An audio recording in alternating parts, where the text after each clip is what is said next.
Prefers the weather and our youngest at school there. I prefer it too. Whenever she's in London, we have to do stuff like go out to fancy places, be seen and get snapped for celebrity magazines. That's what you get for marrying someone younger.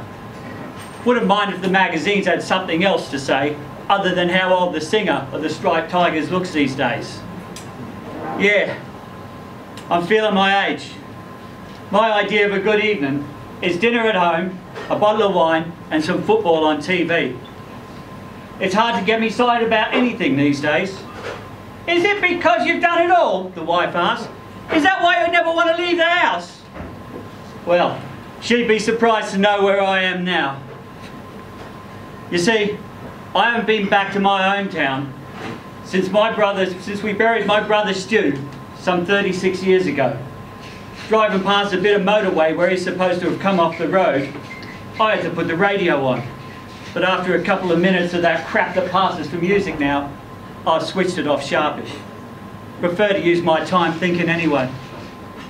See, what happened was this. Pete come round to my place last week, and we don't meet up that often now that he lives in Switzerland, but he came over to see John, who's recovering from a heart attack. Anyway, following the usual catch-up and banging on about Pete, John and I reforming the band, we start reminiscing. At this point, the wife takes her excuse to leave the room. It's funny. Whenever us band members meet, we always end up talking about the clubs we first played in and our first album, rather than what happened later when we actually made it. And occasionally, there'd be talk of Stu. He'd started the band when it was just him, me and John. It was phenomenal at bass even then. We were called the Riddles back then because, well, there were two of us surnamed Riddle in the band. As the oldest, Stu was our leader. As the drummer, our beat. But just as we were about to catch a break, he wanted out. He said it was not for him all this performing. His nerves got to him. Besides, he wanted to write stories, not songs. John and I panicked initially, but then we got Pete in to replace Stu, and that's when the Riddles became the Striped Tigers. Later that evening, when conversation began to slow, Pete got out his phone to show me a post from our official Facebook page. It was from a guy asking for a signed photo for his mother, Lynn. Here, asked Pete, could that be that Lynn who hung around you and Stu? Guy's got the same surname. Now Pete either didn't know the full backstory or had forgotten. Lynn and I met in sixth form, and she'd been my first girlfriend. She was also the first Riddles fan. I hadn't thought about her in years. I glanced at the post-it mark that Pete showed me and made a note of the guy's name, Marcus. And then I replied to Pete, yeah, it could be. And then I quickly changed the subject. Once Pete left, I logged into Facebook and I found Lynn's profile by clicking on her son's post. After getting over the shock that she looked and was a grandma, I could see from her photos that she was living in the same house that she grew up in. Guess her parents had left it to her. No sign of her husband. Seemed her life was full. Friends, holidays to Europe, and recently retired from teaching art. Then as I idly clicked through an album of her son's birthday, I calculated he must be about 35 years old. Coincidence? I zoomed in on the photos of Marcus and suddenly I could see it. The distinctive brittle nose and chin, though the skin colour was definitely Lynn's. For days I brooded over the fact that Lynn had borne my son and not told me, or even asked me for money. The wife, pissed off at my moodiness, went off to the States and a half. Lynn, she was there when we first started out.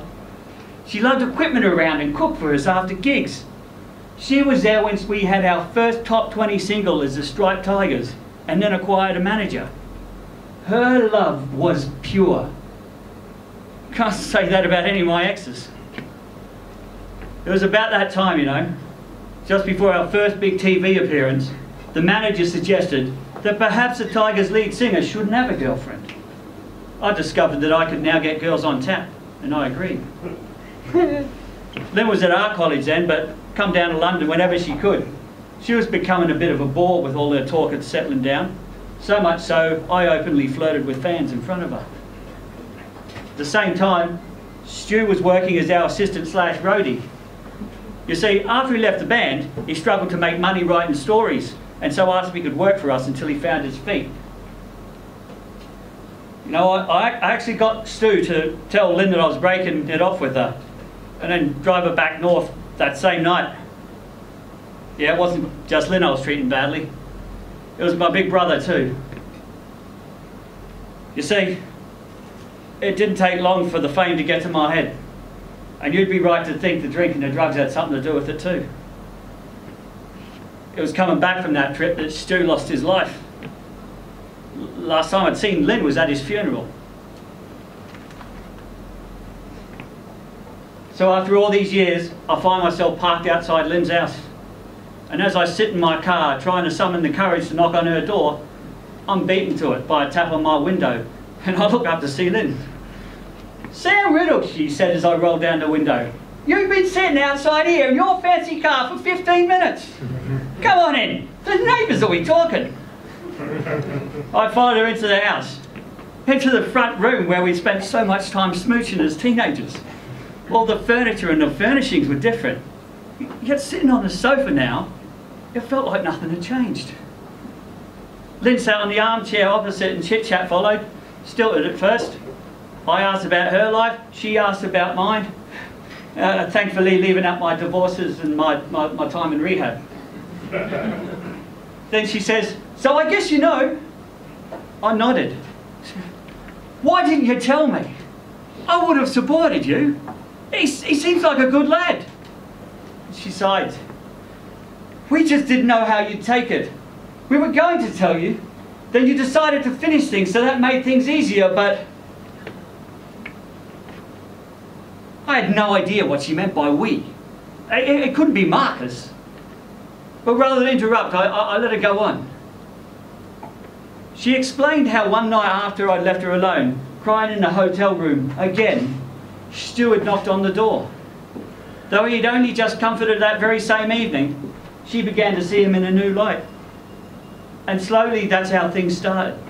Stu became the reason she kept coming down to London, not me. I'd already been ignoring her for months. Once he'd saved enough money from working for the band, they were going to tell me and start their lives together. She hadn't even known she was pregnant until after the funeral. And Marcus? He didn't even know who his dad was, but he knew there was a Riddle connection and wanted to find out more, hence his Facebook post. There was a long silence after Lynn stopped talking, and I was overcome. First I felt this sharp stab of shame and guilt like a heart attack. Had I been such a self-absorbed asshole that they couldn't even tell me that they'd fallen for each other? Then I was hit with this dull, aching grief for Stu, followed by a selfish sense of relief. "I'm sorry for the way things happened," Lynn said as she patted my arm. "You'll stay for tea, won't you? Then you'll get to meet Marcus. He's bringing his kids around." I looked at Lynn's face, you know, and it was so full of concern, and all I could do was smile.